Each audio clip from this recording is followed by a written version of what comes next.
Once upon a time, in the early 90s, a Jewish Middle Eastern family moved to the Lower East Side.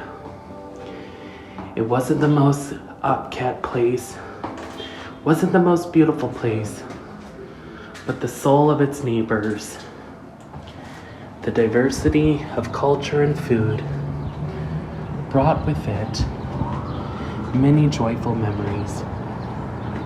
A family of 4, a mother, a father, a non-binary person, and her son, all used to call this neighborhood home. They were all divided by gentrification, white yuppies, intolerance from the Orthodox Jewish community,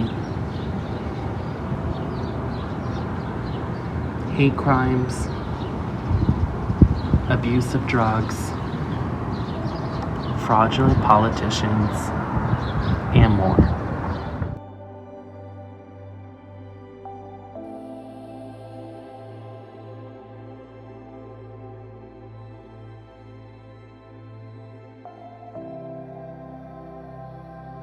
It was originally considered an undesirable place, a failed government project, where the United States decided to toss its immigrants that came on Ellis Island to these overcrowded tenements, where at times 10 to even 20 people lived in these tiny apartment buildings that some still exist today, but for prices that are unreasonable.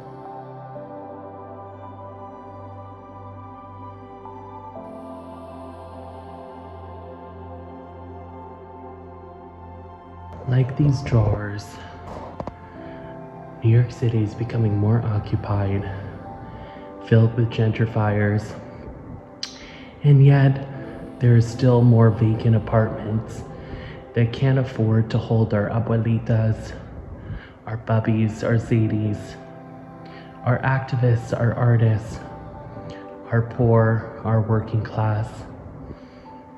Loisaida is losing its name and becoming no more, turning into Dime Square and names that have been made by those who move in and kick us out. What will be of our legacy and history?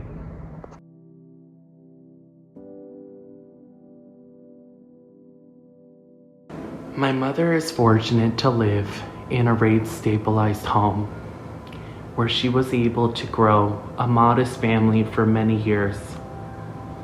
But as the prices gouge, where are people like her that are disabled, that have lived here most of their life, supposed to go? What is the American dream if you can't dream at all?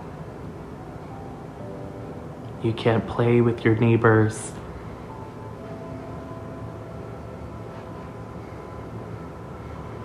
You don't have to worry about where your next meal is coming from.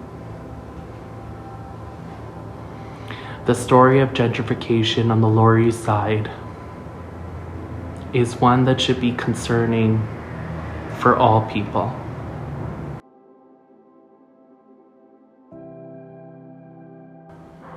The Lower East Side used to be a place of culture, diversity, and rich history.